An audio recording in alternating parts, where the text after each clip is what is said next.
Hello world, welcome to the Pocket Gamer podcast with your hosts, me, Brian Baglow, and the ever-radiant, it's the host with the most, Peggy and Salz. Hello Peggy, how are you? It's lovely to see you again. It's lovely to see you, Brian. We kick off the year with some of the topics that I have personally curated because they are important. It's about strategy. It's about making it through 2025, rising and shining, because I'm always ever the optimist. Listen, Peggy, it's been an absolute joy recording these episodes with you over the course of, let's be honest, a very difficult year for the game sector. But the nice thing, and one of the reasons I love doing the podcast with you, is it's not a group of four guys sitting around a table moaning and whining and saying, isn't making games so very, very hard? We're bringing you the experts, we're bringing you the people who are making a difference. Yeah. And as you say, eternal optimists, us, and trying to help people realise how they can make things better, get more on your investment, do more with less, which is what we started out doing last year. So I think we're slowly chipping away. Well, it's the little ray of sunshine from the Pocket Gamer podcast will out at the end of the day. The numbers are showing it, and I'll give you a little background here. So, I'm fairly cynical. So when someone reaches out to me, it's like, yeah, right. But my been there, done that attitude was broken by our next guest because I did a little bit of prep and it was just like, yes, this is the vibe we need to have. This is the high energy. This is the way we need to end it. And maybe it's a little bit also in the name because, Jetapult, it sounds like whoosh. And, it's just something that moves, right? This man, our guest, is on the move as well because we have Sharan Tulsiani, co-founder and CEO of Jetapult, which is a global strategic investments company in the gaming industry. They have a focus across emerging markets, but he also knows his stuff because he was the former head of Google Play Games in India, Australia, and New Zealand. Wow. So it's like coming from gaming, going to investment, working with organizations like Microsoft's Xbox, and even founded, and you'll love this, Brian, Google Play's Indie Games Accelerator, which now supports small game developers from over 70 countries around the world. So when I read that, very cool. Both of them got this energy. I just have to say, Sharan, first of all, we are so lucky to have you joining us today. And you brought your energy literally because you've been snacking before we even started today, the recording. So you are the real deal. Oh, thank you. That is the nicest thing to hear. After all these years, doing all this in the industry and being in the background of the Indian gaming industry, which has taken its time to get there. I'm just really excited to be on this podcast because I've had a few friends who've made it out there in Europe and fairly popular in what they do, and they have been on your podcast and they have met you. So it's been one of those things. I'm like, yeah, maybe someday, and today is someday. So that's cool. We're delighted that you're joining us, but we do have to talk about the actual work that you're doing with Jetapult and your approach, the scientific approach to sustainable investment. And one of the things I've heard time and time again over the years is investors should bring far more than just cash. Great investors need to understand the business that they're investing in and be looking to support it with expert knowledge, contacts, and help it grow and thrive, not just exist, not just reach sustainability. So can you talk to us a little bit about how Jetapult does that and where your whole approach comes from? Absolutely. It's been in my head for a long time that when I was at Google and even before that, I've been about 22 years in the gaming industry. I started like 17, 18. Oh, that's a little more. I'm older now. But sorry, lose track of years disappear. But there was clearly and I think a lot of studios get the sense that the capital available for them isn't necessarily aligned to their goals. Right? And what I've seen, because I used to I built and ran this program called the Indie Games Accelerator at Google, and the purpose of the program, it was a nice small program when we started here in India and then went around the world. The purpose of this program was to help studios evolve to the next level, and sometimes the next level was to be funding ready. How do you move from your sort of something that's at risk of becoming a lifestyle business where you just spend 18 hours a day trying to run your own studio to something that can become a professional structured organization. So with IGA, what we did was we tried to divide like 4 or 5 pillars, which was, within organizational design, product analytics, game design, and a few other things, and try to get founders to separate and identify what was their strengths, what were their weaknesses, and then work with these mentors to either double down somewhere or hire somebody else, and so on and so forth. So when we started off with Jetapult, we wanted to initially build a VC. That was the thesis. So when I left Google, I was thinking about building an Accelerator light thought process with a VC model, but that didn't work out. And what we initially instead built was Jetapult, where we went in with this structured and scientific understanding that every studio needs to be aligned on 4 or 5 pillars that I mentioned earlier, and that the way to get them from where they are to where they need to be isn't about giving them capital to rapidly accelerate UA, right? And then leave nothing below, because then the product will collapse in 6 months to a year, and you're playing this valuation game that everybody seems to be trying to outfox each other in, versus building trust and transparency with the studio. And that really comes from my favorite part of this job, which is sitting down with founders that I find interesting and spending hours with them. So it's not about the pitch for me. It is about the time that I sit and discuss what your vision is, why you're doing it, how long you want to do it, how much of this matters to you, and what your vision is, and then work backwards what the challenges were, what prevented you from getting there. So it's not about somebody coming and pitching to us and telling us, hey, I want to build the next $5 billion game. I want to build the next Call of Duty, in 6-7 months, so I need X money. It's more about, how does gaming drive you? Why do you want to make these experiences? And then we work backwards and then align on the goals and saying, look, if you want to get here, this is what you need. This is what we can bring. This is how we feel you should do this. Is this something that works? And the beauty of the gaming industry is a lot of people would just be like, that's, our vision is different. And I love when they can say that, because I'm like, okay, I get it. Let's now try to work on another plan or step away. So those are the guys I actually work harder on, because then I'm like, yeah, there is a little fight there. But very often they see, especially founders who worked for maybe 10 years and have gone through all the cycles of having $1 million in their pocket one day and then, being out of pocket and having to pay salaries the next day. They get where we're coming from. An adaptable founder requires adaptable strategies. So that's the other part of how we think about it. So once we establish trust and transparency on the plan, we look at their vision and we see how we can buffer between capital and skills. So we said, this is what your vision is. These are the kind of people that you need. These are people we have. And how do we now go with phase 1, but always keep enough buffer for phase 2, phase 3, and switch around the game, the vision, as long as the founder drives that vision. Right. So our approach to adaptability is making more options available to the founder that they didn't know even existed. Right. Whether those are tools, whether those are genres, whether those are AI systems that can make you do things that you never thought you could, innovate on UGC, all of that kind of stuff. But finally, this is essentially about taking that shared vision and building that long-term strategy. So if you can build trust, you can have a shared vision, you can have an adaptable structure, which is what Jetapult brings.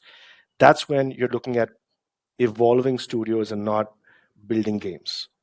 And that's what Jetapult, I think, brings. And that's what I think the industry needs. It's almost like Dragon's Den, right? I mean, it has to be proven. There has to be all of that going on that convinces the investor. But you're going to sit down, you're going to say, no, here's some things I like about your vision. Here's some skills you lack. Let's fill that skills gap. I mean, boy, most indies, yeah, that's exactly it. It's not the idea. They have their vision. They have their passion. Brian, you know that. You work with them. But oh, absolutely. Absolutely, Peggy. And this is the thing. There's not a single studio out there anywhere in the world working on games that are short of ideas. But it's not the ideas, it's the execution. And it's building the team around you that can not just bring that idea to life and execute on it, but the next one and the next one. And as you were saying, Sharan, no founder can do everything. You've got some people who are interested in the business side, some people who are interested in the user experience, some people who are just, technically or creatively focused on the game. but they need to be aware of the rest of the context, the bigger challenge. So that approach and building those teams, I think, is very, very smart. It's, as you say, you're only as good as your next game. So I love it. I love it. I think it makes a huge amount of sense. Oh, thank you. A lot of us in our team come from entrepreneurial backgrounds, like families, been entrepreneurs for a few generations. And the one thing I sort of always noticed was that true entrepreneurs don't see themselves locked into one business or one idea, and adaptability is required. And I think the challenge for the gaming ecosystem in a lot of countries is that they started pegging themselves to these hero stories of the founder as the hero, right? It's like, I got to do everything, and I got to be a billionaire, and I have to do everything myself. And if this doesn't work, then I'm nothing. And I spent a lot of time just talking to founders because of the IGA, and I spent a lot of time just sort of helping them figure out that this is not, it is a business. You got to love it, but if you can bring that maturity of a serial entrepreneur or long-term entrepreneur to your current project, then you can flex and bend in ways that maybe you couldn't have thought of doing it earlier. I have a follow-up here because it struck me. This reminds me again of, our panels at PGC where people talk and it's standing room only because investors are really talking about the conversations they have. And it's interesting to me, Sharan, because you are interested in having those conversations. There are those who just want to see some sort of balance sheet, give me the numbers and we'll figure this out. But that makes a lot of difference. That has huge impact. But I'd like to know from your perspective, what do you hear or what are you looking for in a conversation that is going to get your attention, that's going to be compelling? I'm not saying give the indie the script because, of course, when they come and see you, should they, after this show, you'll know the real from the, let's say, staged. But there are elements in there. What are you looking for? Oh, it's a great question. There's a technical answer to this, which is, size, scale, and a few things, but I don't think that's necessarily, worthy of this podcast in that sense. But I can talk about our approach and what we like hearing and what has worked for us in the past. So, in context, Jetapult's approach is not, and the model, the fundamental structure, isn't about investing in a large pipeline of 100 studios and then taking the equity risk, but in that manner. We take equity risk in a different manner. So, because we believe that we've got the right capital for the right kind of studio, because we're designed for a certain type of studio. We find that when studios come to us, the few things that come to mind for me is that they've been around for a while. Right? So it isn't your first year into the business where you have an idea. You're an established business. You have been trying. You've been around for 3-4 years at least. Both are most recent acquisitions or most recent investments and acquisitions are, I think, close to 10-year-old studios, right? Which are typically not something that are on a VC's radar because they're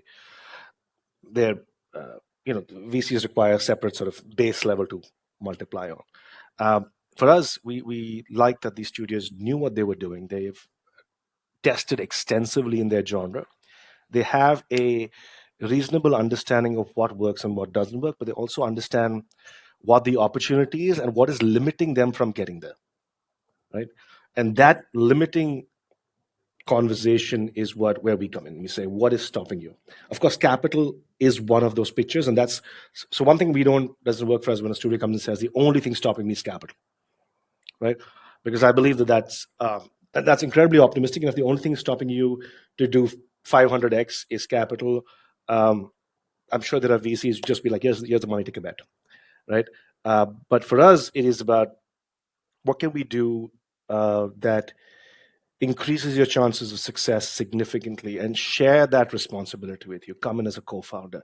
So that space is what I want to hear. I want to see where we fit in.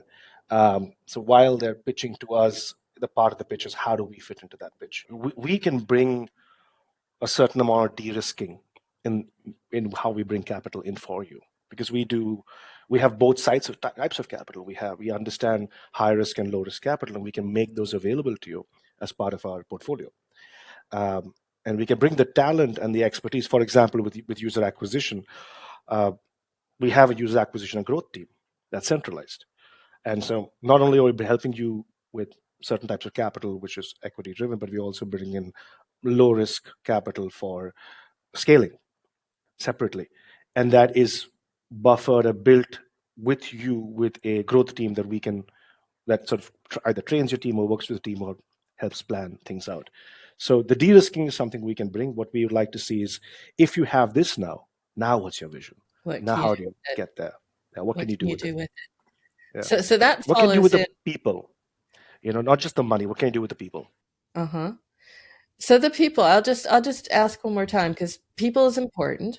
So what are the characteristics of these people? We've talked about they need to be adaptive, need to pivot, as Brian pointed out, have a vision, not just want money, because money is easy. You want to, your own model is invest and operate. So you want to get in there. But who do you want to get in there with? I mean, what makes you excited about a studio when you're talking with them? Quite a few things. I think one is studios who, I'm going to talk on more on the the boring side of this. Studios who really figured out high ARPU markets are very exciting for us. And that's because I think the way I would see that is studios that have figured out how to give great value to users who, I was saying great quality to users who are competitive with that quality. So even with them having a smaller studio, smaller team, what they're able to do is get in that quality and then extract some value for that. And where we can come in is then help them extract more value from it. And most, Okay. I know it's a terrible thing to say when you talk about gaming, but it's just the truth of that matter. And the idea behind us, can we now take your expertise and build more quality experiences and get more value out of it? So that's one key area. So these games, these studio founders are typically also uh, have a great sense of culture that of the people that they're going after. They're sort of able to understand the unique market, like with UMX Studios, for example. The founder is from Saudi Arabia. He is Saudi, or a lot of the team is Saudi, and they understand a very, very unique genre of racing that I don't think anybody outside of the region understands. So while you have the asphalts of the world, when we did the launch of the new game DriftX from UMX, just after we acquired them, we helped them fix it. We hit number one on charts, right, beating all these guys because it was a cultural thing. That style of racing doesn't exist anywhere else in the world. Like just how Tokyo drifting exists, and the US has a different type of racing. The Middle East has a different type, and that's a blind spot for a lot of other people. So quality and sort of a unique cultural approach is something that two things I value very strongly. Wow. I don't think we've I ever think heard that's where your anyone question was say going. that Sorry, I was trying to get that. I didn't want to interrupt you, but I just wanted to underline that point. I don't think we've heard anyone ever on the show really point that out, Brian, that it's about unique games, but understanding the culture. That is really so important. I mean, it's that global local that we've heard for years. Exactly so, Peggy. We've spoken to literally hundreds of people on the show, Sharan, and I don't think anyone's put it quite as elegantly. This is totally fascinating, Sharan, and one of the things that really stands out for me is the fact that Jetapult has a really kind of multiple-headed approach. You're not just an investor, you have a role in publishing, and as Peggy said earlier, as an operator as well. So can you maybe pick that apart for us a little bit? Because I'm sure there's going to be a lot of people out there wondering exactly how that works. And was that your goal from the outset, or is this something that's kind of evolved? No, it's interesting.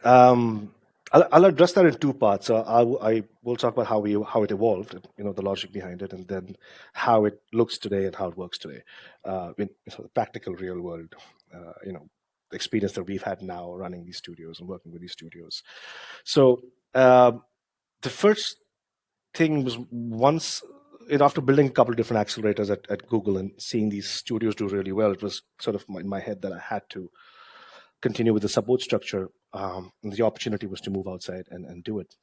But the initial thought was VC, was to be, so, there's a group of people that we got together and our different support partners in the ecosystem, and VC made sense. But what we realized was, and my co-founder, Yash, who comes from a VC, and then he was like, again, this model necessarily doesn't work. And what we realized is typically studios go to big financing routes when they want to build a business. One is venture capital.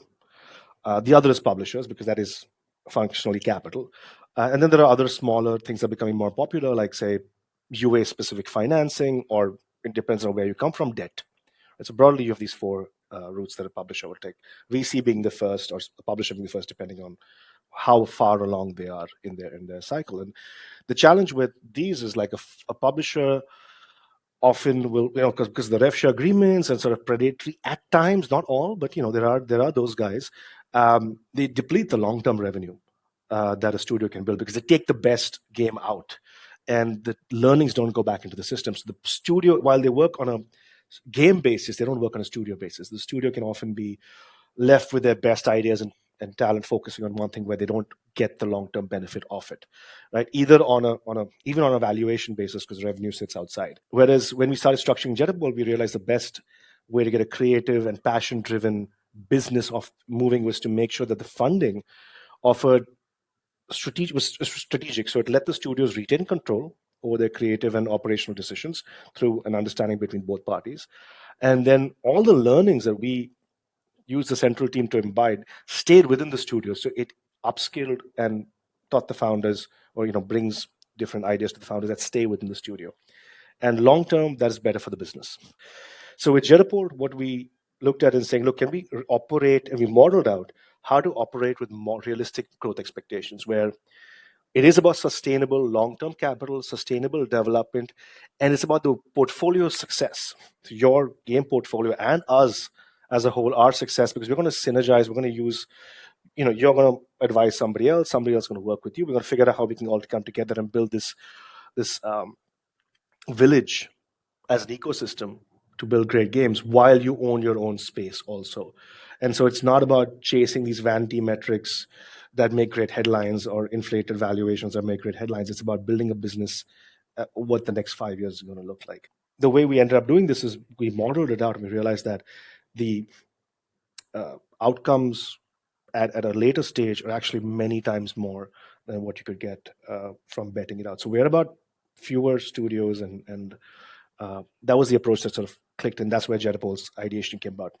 Now, in order to do this, what is it that, how does it work, right? How does it work in the real world? What makes it work well or smoothly sort of keeps the founder in sync with us and keeps them as excited and driven and not feeling like they're broken, is the way we structure our support for one, right? So it is about saying, okay, we're going to be when we say we bring publishing support, so we aren't the publisher, right? It is about turning the studio itself into a self-publishing front for its own games, which some of them do, of course, many of them do, but bring in the systems and technology, the comprehensive publishing support behind them. So it's not about having Jetapult out there with a name, with a game that's been published. It's going to continue with Holy Cow Studios or UMX Studios or whatever third studio, which we're in the process of closing, is. We bring in the expertise, and this includes things like platform relationships, right? You want to work with the MMPs, you're working with AppLovin, you're working with all these guys. You want better relationships, support, marketing support, payment terms, right? Something as simple as, not simple, but big as your payment terms in terms of your timeline, right? Sometimes when you're a smaller studio, you're prepaying, and it just messes up your cash flow. And so even with the best game at the right time, let's say you got this great thing going for Christmas, but if you're waiting for the 60-day ROAS and you don't have the cash, how do you survive? And so that's where we come in and say, we want to negotiate better terms, and we can work out between us how to manage the cash, so don't worry about it. Another thing, so we build with that, is we bring in the skills. So it's not just, hey, take the money and run, but it's about, this is what you want to do. Okay, here's, our publishing guy, sit down, have a chat, and figure out if you've got what it needs. Do you have the number of creatives you need? Do you have playables? Do you have a subscription to playable service? Okay, use ours. Here's, Sensor Tower. Here's this. Let's work it out together. And that's what we bring to them. So most founders immediately see the value in that. And finally, I think it is being very data-driven in our conversation with them. So it's not necessarily me saying, hey, I'm Sharan, I have 25 years of experience in the gaming industry. This is what you should do. It's more about, you have this great idea. Let's, you and my analysts sit and work out why this is the right idea. What is the numbers behind your intuition, so you can understand your intuition better. And often they are right. The numbers do support the intuition, but now we know exactly by how much, right? And that's worked really well. So that data-driven approach, initially, and I'll be very honest, a lot of founders get a little thrown off by it because they are very instinctive people. But as they embrace it, it works better. So I think these three elements help keep things smooth, as you said. I'm just thinking the whole time, you don't discount intuition, because entrepreneurs have intuition. At the end of the day, somewhere there's a hunch, there's a voice, there's a feeling, there's a gut feeling. So you're not discounting that, and you're embracing it, but you're combining that with the data, which I think is really important. If you just sort of say, "Oh no, it's not in the data," because too much data also blinds you at some level to the bigger picture. So it's that balance and that interest, I think, in, as you put it at the start, being sustainable. I think that's a key differentiator here. I have to say, this is the smart approach. It's for all that we're talking about how you guys help the studios, help the developers to succeed and build that sustainable business. This is the smart approach to investing, because I have been involved in a number of startups where the investors have loved the pitch, they've loved the slide deck, they've loved the numbers. There's a hockey stick. Here's the money, and then they stick somebody on the board, step back, and go, "Good luck." But they're not doing anything. So they're not offering that kind of practical, hands-on help to grow and evolve into the business that it could be. So I think that model works really well. You had the Andreessen Horowitz era of big VC, and it worked, and it works for a lot of industries. I think it'll continue working for a lot of industries, but I think gaming is just a different beast. And thinking of gaming in the same way, think of software or apps is where I think people get tripped up. So we're going to talk about one of your investments in a moment and switch to that. But then we're going to have people in the audience saying, "This sounds great, but what does it deliver? What kind of growth have you seen when you're working with studios?" Of course, you heard about the newest, but I'll give it in different terms. And this maybe, I think developers will be able to extrapolate certain numbers from it. So with UMX, which we recently started working with, UMX has built 2 games in 10 years and recently released a 3rd game. And we helped them through the testing launch process and all of that. And everything from our BD, which is what we call plug and play, where we kind of plug into our system of all the BD relationships and systems. And then, of course, the data team going in, and our data engineer and team helping you build a better information system with MMPs and everything sitting in, and all the data coming out, and all of these things allow for better testing and better understanding of what users want, just on a very granular level. And as a result, when the game launched, it was number 1 in the region, right? On both, I think on the iOS store and Google Play. And that was a far cry from where the previous games had been. So to stay for a serious amount number 1 in your region, and generate maybe revenue at a 6x of what you thought it would be for that launch period. I'm not saying, just talking to you about the game's estimation, was one, I think, big win, because it is in this sort of era where with organics, I think everybody's complaining about how businesses grow naturally and everything's about UA.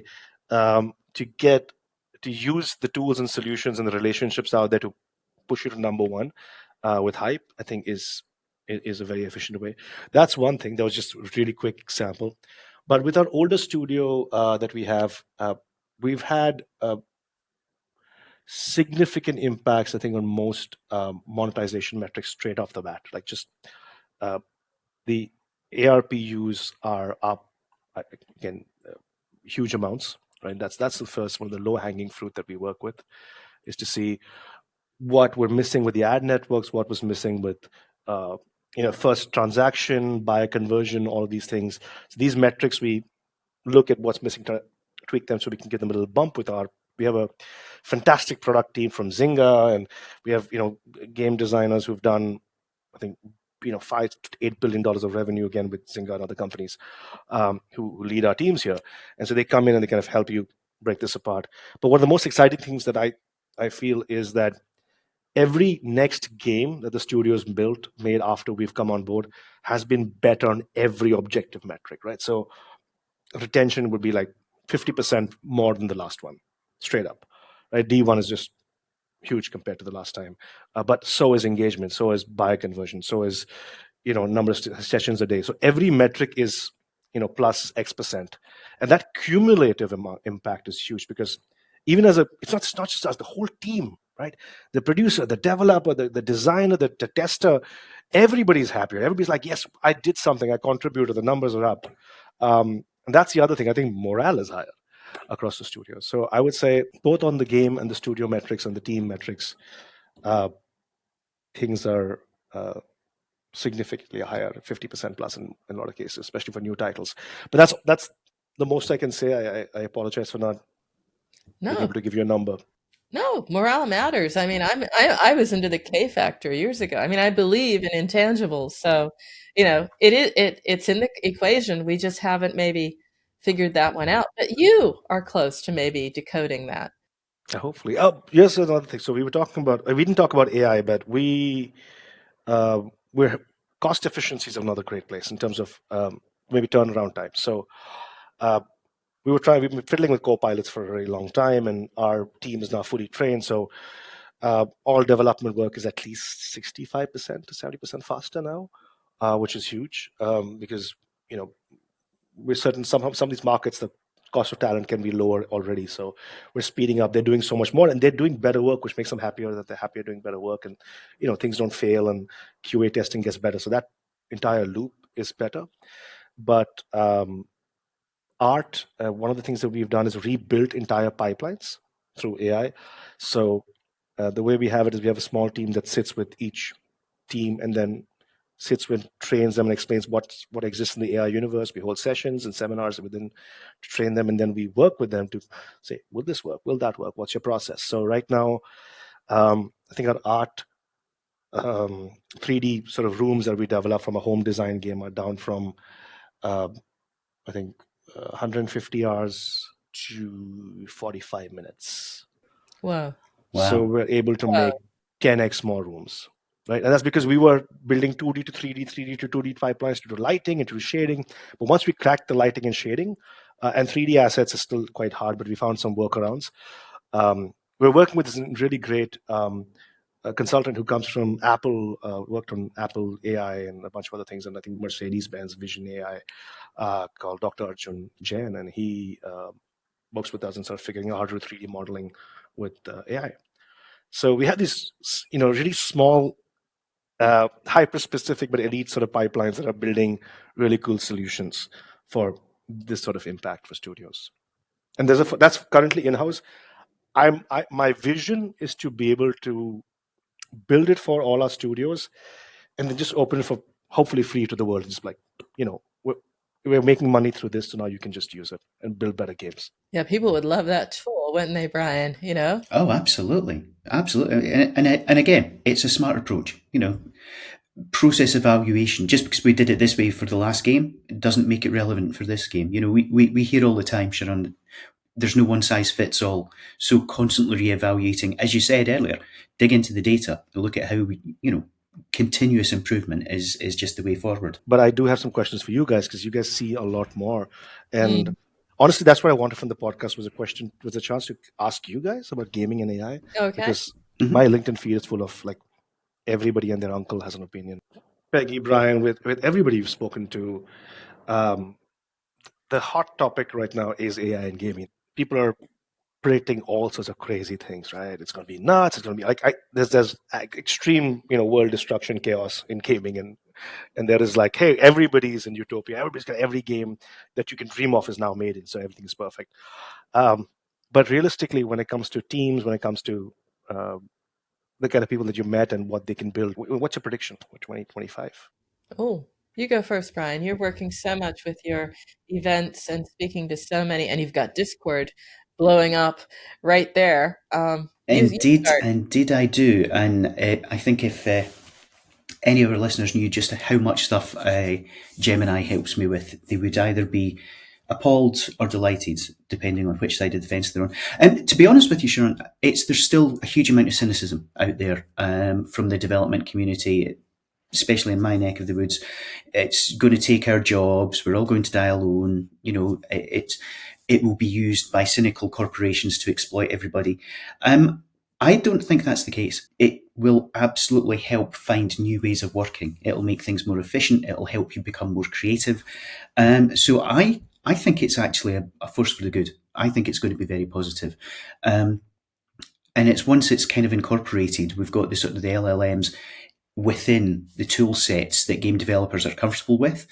I think it's just quite naturally going to start bleeding in. So I think the howls of disapproval will quieten right down. And so, yeah, I already see a lot of very clever ways that some technically and creatively talented people are making AI a part of their roles. And it does, as you said, it just helps make them more efficient. They're doing 10x what they used to.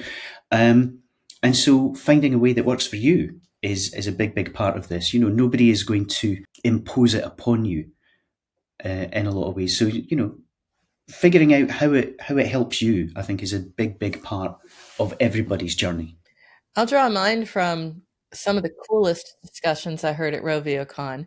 Made me think of what you just said, actually, Sharan, because there was the discussion about what we need is we also need continuity. And this is an ever-changing industry, and you might have this team, then it's over there, and this, that, and the other. So the whole idea was, if some entity can keep the continuity, that's a lot of knowledge that will be shared and passed on, and that's something that you lose the way we currently work. There is a lot going on in a studio. There is a lot lost. What would happen if we were able to keep that knowledge and keep those opportunities? I think that we have so many opportunities that we cannot take advantage of because we cannot either, we don't have the continuity. We don't, somebody had a great idea. They left. What was that idea? It's gone, or it went with them, or, or brainstorm, who writes it all down. That's what I'm thinking here. That's phenomenal. I didn't think, but essentially, it's not just about generating something new, which has always been the debate and the challenge. Can AI really build? But not necessarily. It's about capturing what is lost, what was normally lost. Exactly. That intellectual. I think if you look at the previous generation, saying there was physical waste in energy, and industrialization and computers did that for us. It got rid of the physical. I think we're looking at potentially not losing any intellectual capacity, you're removing intellectual friction, because one of the things that ideas are based on is memory and context. And if you always have memory and context, then you yes.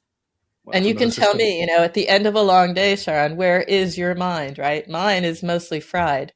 And there's a lot I discussed, right? Even in this podcast, we discussed a lot of cool things. I'm like, yeah, this has to be an article for Pocket Gamer. Well, let's see if I remember this on Monday, right? I'll remind you. Article, Pocket Gamer, Forbes, reading Time magazine. No, that'd be cool. There you go. I know you'll remind me. But yeah, I think it's more of that. I think it's more of that. And if that's that, then I stop full circle where we started. Then I can be very optimistic about the future because we will have knowledge to share because we will capture it. I think we can end it on the happy, fun note that we always end our podcast, Brian. We do. We like to bring things to a screaming halt and drag it back to the topic of games, Sharon. So 2 questions that we ask all of our guests, and they're going to be coming your way in a second. So first is, what are you playing right now? What's obsessing you? What are you maybe spending too much time on? And then the second one is, what is your favourite game ever? Oh, I thought this would be a serious question, but I guess my answer is serious and depressing. So Okay. Here's what it is. It struck me recently because, and I'm really slow about this, and Peggy, Brian, I think I made a mistake by getting into the gaming industry simply because I turned my hobby and my passion into my work, right? Mhm. And I have all the hardware, I have everything lined up on Steam, and I have this thing, but I also have 2 kids now. My wife's, we live in a place with a lot of outdoor stuff, and I just have been unable to make time, and it's messed up. And as somebody who does what I do, it's kind of like I play a lot of games. I play a lot of games for work, so I'm testing games and I'm playing games from around the world on the phone. But I didn't finish Cyberpunk. I've got The Witcher loaded at some random level, and I'm too proud to do walkthroughs anymore. So, and I spend more time, I think, doing a little bit of D&D and then taking my kids out, and we just, D&D's awesome. they love being on the beach, and that's why we're here. So we spend a lot more time there. I would love to say the last game I have left at this point is Cyberpunk, and that's how 2 years ago.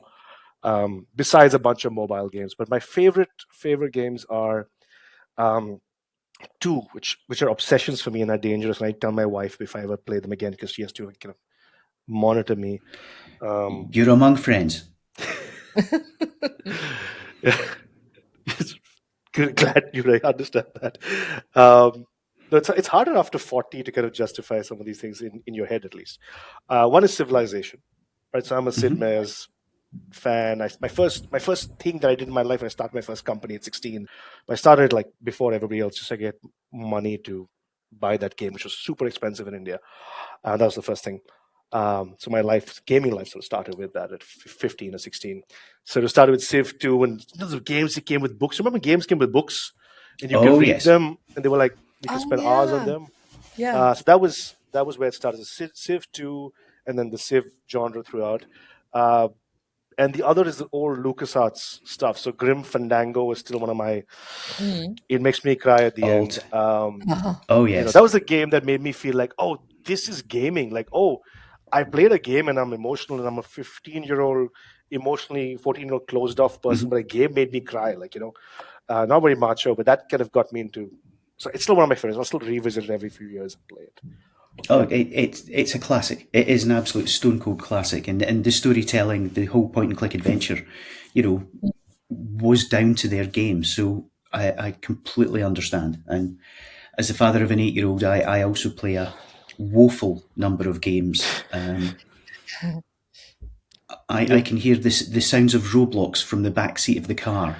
But the last time I switched my PlayStation on, I think was maybe Christmas holidays last year. Well, that's where it all comes together, I think, in you, Sharan, as well. We've got here a model bringing it all together, and I think offering our audience a lot of anything else. Brian, it's about choice and options, and we have brought another one to the table just so that everyone makes an informed decision, the one right for themselves. I like to think we subvert expectations with every episode, Peggy.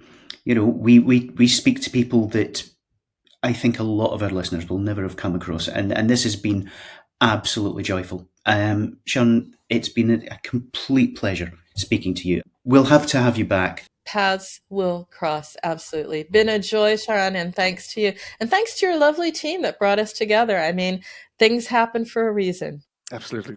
I'm just so glad that this happened. I'm so excited. And likewise, I was very nervous coming into this, and it's just been an absolute blast. And you guys are, first of all, amazing at making people feel comfortable. But it's been a lot of fun. This show is all about how to do your job better, how to make an amazing game, how to market it, and you have a say. So if you have a story or know someone we need to shine a light on, then we would love to hear from you. We want to hear from you. We want to reflect the reality of the mobile games market in all its wonderful complexity and strangeness. So if you have any suggestions for us, if you have any feedback for us, you can always get in touch. You can email us at podcast@pocketgamer.biz. You can find us on Twitter @PGBiz, and you can reach out to us through the pocketgamer.biz website. If you're interested in listening to all of our podcasts, you can find them at pocketgamer.biz/podcast, and we would love to hear your thoughts on future shows. And we've got you covered on all the major platforms, so subscribe to the audio podcast, as Brian said. Look for us on YouTube. If you want to read it, hey, you can do that too, because we have a companion post for you as well on the pocketgamer.biz website. Tune in again for the next edition of the pocketgamer.biz podcast, and we look forward to speaking to you in the near future. Until then, I'm Brian Baglow. I'm Peggy and Salz, and that's a wrap until next week.